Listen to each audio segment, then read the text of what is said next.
Bismillahirrahmanirrahim. Assalamualaikum warahmatullahi wabarakatuh. Oke, hari ini saya akan menjawab beberapa pertanyaan dari teman-teman ya yang ada di WA grup kemarin. Yang pertama dari Umi Yati Wahidatul Rahmah ya.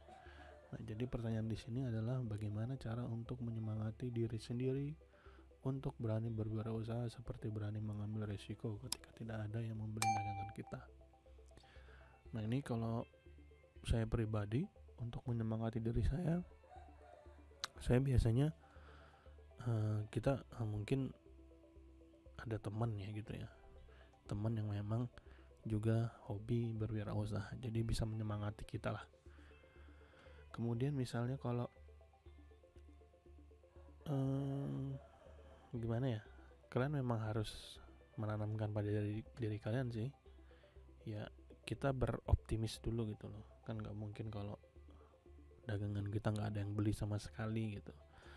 Nah, pasti ada lah seperti itu, dan berdoa saja semoga yang kita jual atau yang kita tawarkan itu laku seperti itu. Nah, ini kalau saya ya, jadi untuk menyemangati diri saya sendiri ya, mungkin kalian bisa cari teman yang sama gitu, jadi bisa saling sharing gitu loh, bagaimana cara menjual, bagaimana cara berwirausaha yang baik dan benar. Nah, mungkin itu yang bisa saya jawab ya. Kemudian pertanyaan berikutnya dari Siti Nurikawati, ingin bertanya bagaimana cara kita mengembangkan ide-ide yang baru dan kreatif yang dapat menunjang usaha kita agar menarik dan beda dari orang lain. Untuk mengembangkan ide-ide baru itu kalian bisa lihat beberapa yang materi yang saya sudah berikan ya, bagaimana cara bersaing. Jadi kalau kalian punya ide-ide baru kemudian dan kreatif, itu kalian bisa langsung eksekusi saja ya. Jadi ide-ide itu digunakan untuk membuat sebuah produk baru atau membuat sebuah inovasi baru untuk produk kalian. Nah, ini nanti pasti akan ada perbedaan kalau kalian memang orangnya kreatif ya. Nah, ini kalau sudah ada perbedaan itu pasti akan menarik minat orang lain untuk mencoba atau membeli produk yang kita tawarkan. Nah, ini ya. Kemudian pertanyaan berikutnya dari Rian Hidayatullah. Saya mempunyai sebuah bisnis supaya produk yang saya jual itu menarik banyak orang, bagaimana caranya Pak? Dan cara menghadapi saingan bisnis seperti apa? Apakah dengan menjual produk dengan harga murah atau mempertahankan harga standar yang kita jual? Oke. Kalau untuk ini kan kemarin bagaimana strategi bertahan ya di bisnis ya. Nah, ini kalian bisa melakukan beberapa cara. Salah satunya misalnya dengan harga murah. Tapi kalau harga murah ya jangan sampai kalian tidak untung sama sekali. Ya, seenggaknya bisa menutup operasional dan bisa marginnya dinaikin sedikit lagi. Nah, kemudian atau mempertahankan harga standar, kalian bisa pakai cara misalnya lebih ke layanan ya, atau misalnya kayak diskon misalnya beli satu dapat satu. Nah, itu biasanya orang itu kalau dikasih harga beli satu dapat satu itu kan kayaknya gratis, padahal kalau kita lihat beli satu dapat satu itu dia harga di satuan itu dia sudah mengcover dua harga, biasanya seperti itu. Nah, banyak sih ya yang dapat kalian lakukan, coba aja di explore untuk bagaimana manajemen untuk penjualan ya, pemasaran lah, itu manajemen pemasaran. Nah, itu mungkin saran dari saya. Kemudian pertanyaan dari Dea ya. Nah, di sini jika berbagai macam cara segala melakukan riset penjualan untuk mencapai keunggulan suatu penjualan terhadap suatu produk, bagaimana cara membangun kepercayaan si pembeli kepada kita bahwa apa yang kita jual tersebut sesuai dengan kebutuhan mereka dan barang yang kita jual juga berkualitas tanpa memaksakan pelanggan. Nah, kalau ini makanya kalau biasanya kalau ada produk itu kan biasanya ada sampel ya. Nah, salah satu sampelnya itu ya kita bisa memperlihatkan di situ keunggulan dari produknya. kemudian jenis bahannya bagaimana. Nah makanya kalau kalian lihat di beberapa toko-toko itu kan ada produk display ya namanya. Produk display itu orang bisa melihat langsung itu untuk membangun kepercayaan pada si pembeli. Bahkan kalau kalian, saya pernah lihat di video kayak marketing gitu ya, kayak di orang Cina gitu, dia kayak jual drone ya. Nah untuk membangun kepercayaan pembeli supaya membeli produk mereka itu bagus dan kuat, drone-nya itu sampai dibanting-banting, kemudian diinjak-injak ya, kemudian diterbangkan lagi dan bisa. Nah yang seperti ini adalah dia cara membangun kepercayaan si pembeli. Nah kemudian kalau untuk kepercayaan pembeli itu jangan juga, misalnya kita sudah banyak pelanggan ya, jangan sampai produk kita itu yang kita berikan ada masalah, karena nanti biasanya sekali saja ada permasalahan ini akan menyebabkan kepercayaan dari pembeli itu menurun. Nah bisa saja dia jangan beli di situ, itu produk yang saya beli kemarin nggak bagus yang terakhir. Nah ini makanya kita harus memang kalau untuk menjaga kepercayaan itu kita harus benar-benar menjaga kualitas dari produk yang kita miliki. Oke itu ya Dea. Pertanyaan berikutnya dari Muhammad Nurain. Ini bagaimana cara kita mengatasi apabila terjadi kerugian yang sangat besar, dan bagaimana proses pemulihan, serta bagaimana cara kita bersaing secara sehat dan tidak terpancing melakukan sesuatu yang tidak baik akibat kurangnya pelanggan. Nah ini balik ke diri masing-masing ya. Kalau untuk supaya tidak terpancing ya kita memang harus sabar gitu. Kemudian kita harus ubah pola mindset kita. Ya kalau orang sukses ya gimana cara dia sukses ya, kita kalau memang kalian memang bisa mendekati orang itu malah bagus, kalian tanya-tanya gitu ya, siapa tahu dia mau sharing bagaimana cara yang baik untuk berwirausaha. Nah ini tidak terpancing untuk melakukan sesuatu karena kurangnya pelanggan. Ya karena kurangnya pelanggan itu mungkin kita harus introspeksi ya, entah produk kita atau entah cara pelayanan kita yang tidak bagus. Nah itu bisa banyak faktor, dan dari situ makanya kemarin kita bisa menganalisis kekurangan-kekurangan yang kita miliki itu apa, untuk supaya lebih baik lagi. Nah kemudian untuk mengatasi kerugian yang besar ini bagaimana proses pemulihannya. Nah, kalau ini saya jujur masih belum bisa menjawab secara detail ya untuk mengatasi kerugian yang besar. Kalau di saya sih misalnya kalau mengalami kerugian besar ya saya introspeksi diri ya, kenapa kok bisa terjadi kerugian yang besar, apa kesalahan yang terakhir saya buat sehingga kok saya bisa mengalami kerugian besar. Itu biasanya ada kesalahan pengambilan keputusan ya, mungkin keputusan terakhir yang saya ambil misalnya pada saat melakukan bisnis ini terlalu gegabah, atau misalnya kurangnya riset, atau terburu-buru memutuskan sesuatu. Nah itu bisa juga, ada banyak faktor ya untuk terjadi kerugian yang sangat besar. Nah, misalnya kalau kerugian yang sangat besar misalnya apakah dibohongin rekan bisnis dan lain-lain. Nah itu kan kita harus memang di awal ini kita belajar gitu loh. Jadi kalau kerugian yang sangat besar itu ya jangan kalian anggap wah ini akhir dari segalanya. Kalian harus bisa mengambil pelajaran dari kerugian itu. Kalau saya sih seperti itu ya. Jadi kita belajar dari kesalahan yang ada untuk supaya kedepannya itu lebih baik lagi. Dan berikutnya pertanyaan dari Sally, apa yang harus kita miliki dan yang harus diperhatikan dalam memulai usaha, serta apa saja yang harus dihindari saat memulai usaha. Ya mungkin kalau kalian dengar beberapa materi perkuliahan saya, yang pertama untuk memulai usaha yang pasti ada kemauan ya. Kemudian ada kemauan, kemudian ada ide, ada barang yang dijual itu. Kemudian yang harus dihindari saat memulai usaha, kalau saran saya untuk hal yang pertama kali harus dihindari saat memulai usaha adalah modal usahanya kalau bisa itu jangan dari utang ya, atau pinjem ya, pinjem ke bank atau pinjem ke siapa gitu. Kalau pinjem ke orang tua nggak apa-apa ya, misalnya biasanya malah seneng orang tua misalnya kalau ada anak punya punya apa ya namanya, punya kesadaran misalnya, papa mama saya mau jualan nih gitu ya, itu biasanya orang tua malah seneng ya, karena anaknya mau berwirausaha dan menambah penghasilan sendiri gitu. Nah, nanti kalian bisa balikin aja berapa kali lipat kan, kalau misalnya sudah sukses kan bisa membahagiakan orang tua balik. Nah ini kalau saya ya, jadi yang harus dilakukan ya kita harus memulai dari diri kita sendiri. Kita punya jiwa wirausahanya, kemudian tidak gengsi ya, tidak malu.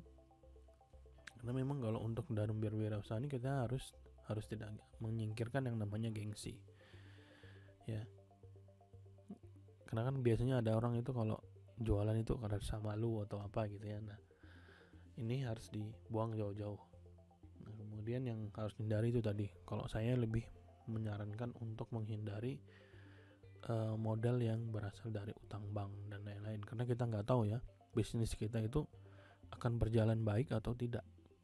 Nah makanya untuk meriset apa bisnis kita berjalan dengan baik atau tidak, usahakan menggunakan modal sendiri, kemudian dari modal yang kecil saja ya. Jadi kalian mungkin jualan itu sebagai yang awal itu riset ya, riset pasar misalnya. Jadi jualannya dikit dulu, jangan langsung banyak ya. Kalau sudah ramai pengunjung, kemudian produknya diterima, baru meningkatkan volume penjualan dan volume pembelian barangnya. Nah itu ya kalau dari saya, Sally. Berikutnya dari Melisa, ini bagaimana cara menarik customer agar mereka tertarik dengan produk yang kita jual. Karena ini terkadang kita sudah membuat katalog bagus mungkin, tapi orang memilih harga yang lebih murah dengan kualitas yang biasa saja. Serta bagaimana cara meyakinkan para calon customer agar mau membeli produk yang kita jual karena dari segi kualitas produk lebih berkualitas. Karena terkadang kalimat ada harga, ada kualitas itu betul ya, memang betul ya. Ada harga, ada rupa biasanya ya. Kalau harganya murah, biasanya kualitasnya tidak sebagus yang harganya mahal. Tapi ada juga yang tipikal penjual misalnya dia kualitasnya biasa saja, kemudian dia jual harganya tinggi. Nah ini jangan yang seperti itu ya. Kita menjual sesuai dengan kualitas. Memang kalau memang barang itu ada beberapa varian jenis kualitasnya. Nah kemudian untuk menarik customer tertarik dengan produk yang kita jual itu ada berbagai macam cara ya. Mungkin nanti kalian coba pelajari bagaimana teknik marketing ya, manajemen marketing. Nah ini saya kurang mendalami juga untuk marketing, tapi ya mungkin saran saya katalog sebagus mungkin lebih ke penyampaian manfaat dari produk yang kalian berikan ya. Jadi kita harus bisa membangun kepercayaan pada konsumen bahwa kualitas yang produk kita itu, jika dibandingkan dengan memberi kualitas yang sama dengan barang yang sama dengan kualitas yang berbeda, itu akan memberikan keuntungan yang lebih. Itu biasanya kita harus bisa juga menjelaskan ya, karena mungkin saja nih dari katalog itu orang informasinya masih belum fix banget ya. Jadi bisa aja kalau katalog itu kan cuma tulisan ya, keterangan saja. Nah alangkah lebih bagusnya misalnya itu kayak yang saya bilang tadi, kayak ada penjualan kayak yang saya lihat yang kayak orang Cina itu jual drone. Nah itu drone-nya sampai diinjak-injak, kemudian dibanting-banting, kemudian bisa terbang lagi. Nah ini bisa dilakukan dengan pembuktian barang, kualitas barangnya. Jadi kamu harus punya sebuah sampel gitu ya, atau sebuah produk display yang membandingkan antara dua produk itu.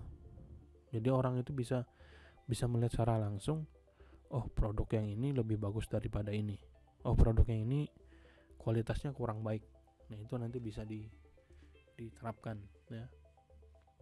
Itu yang bisa saya yang sepengetahuan saya ya, Melisa. Kemudian dari Ina, bagaimanakah cara menghindari brand yang kita buat sendiri tidak ditiru oleh orang lain dalam pemasaran? Nah, kalau masalah brand itu, kalau saran saya, kalau kalian memang sudah menetapkan barang brand kalian harus ada yang namanya, kan kalau di hukum itu ada pengajuan hak paten ya.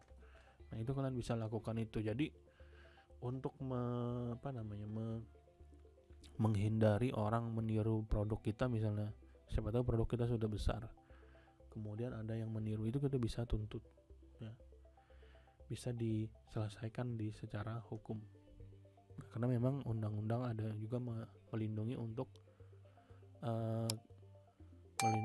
produsen ya. Jadi kayak merek dagang, hak dagang, kemudian brandnya, nah itu memang dilindungi dalam undang-undang.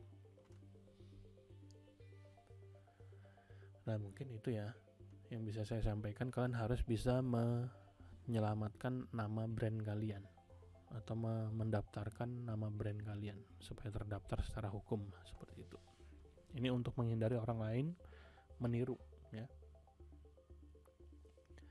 Kemudian dari Ayunda, bagaimana cara menghadapi karyawan yang kurang giat dan bekerja sehingga berdampak buruk bagi suatu perusahaan? Mungkin di ini kalian harus belajar lagi untuk manajemen kepemimpinan ya. Karena kan banyak faktor tuh orang kurang giat dalam bekerja. Ya mungkin bisa dilakukan pendekatan dulu ke karyawannya. Ya ditanyakan kenapa kok malas kerja gitu. Ya mungkin dia ada permasalahan di rumah kemudian sampai terbawa di kantor. Nah, itu kan harusnya bisa dipisahkan. Atau misalnya karena ada orang itu juga, misalnya saya terlalu banyak kerja kemudian lembur, tapi lemburnya nggak dibayar, itu juga bisa menyebabkan orang malas ya. Tapi kita harus bisa juga sih melakukan pendekatan terdahulu lah, jangan langsung menjudge seorang itu ini malas gitu, karena ada beberapa faktornya ya. Mungkin ini saya ambil contoh saja, bisa saja dia di dalam sebuah perusahaan itu ada banyak karyawan. Nah, misalnya ada karyawan lain yang biasa-biasa saja kerjanya, kemudian kok sama penghasilannya dengan dia yang rajin, kemudian dia jadi tidak rajin. Nah, itu ada juga ya. Makanya nih, kalau untuk menghadapi karyawan yang kurang giat bekerja gini, ya memang kita harus mendekatkan diri atau ya melakukan komunikasi lah. Bisa juga kita memberikan reward misalnya, kalau supaya bekerjanya lebih bagus misalnya. Makanya kalau di beberapa perusahaan itu ada istilahnya kayak reward, kalau ada bonus lah seperti itu. Kalau target penjualan sekian, maka dapat bonus sekian. Itu biasanya karyawannya akan lebih rajin supaya mencapai target, karena nanti akan dapat bonus. Yang pasti kalau untuk meningkatkan kurang giatnya bekerja ini, memang harus ada kayak reward. Kalau misalnya reward sudah dikasih, kemudian hak-hak yang memang dia perlu dapat sudah dikasih, tetap saja kurang giat, ya ini tinggal keputusan aja lagi, keputusan dari pemiliknya. Memang orangnya yang malas bekerja kah, atau memang ada sesuatu hal atau something yang membuat dia malas bekerja. Nah, kalau memang dia orang yang memang malas bekerja, ya pilihan terakhir ya, kita bisa menggantinya. Tapi kalau memang dia ada permasalahan, ya mungkin kita bisa kasihkan solusi apa permasalahan yang dia hadapi. Nah, itu ya yang bisa saya sampaikan, Ayunda. Nah, itu tadi pertanyaan dari teman-teman. Bagus-bagus pertanyaannya. Itu saja yang bisa saya jawab dari sepengetahuan saya ya. Jadi jika ada yang kurang atau tidak berkenan, ya harap dimaklumi ya. Kalian bisa, nanti teman-teman yang lain kalau misalnya punya pendapat lain, bisa coba komen di video ini ya. Terima kasih. Assalamualaikum warahmatullahi wabarakatuh. Jaga kesehatan untuk semuanya. Assalamualaikum warahmatullahi wabarakatuh.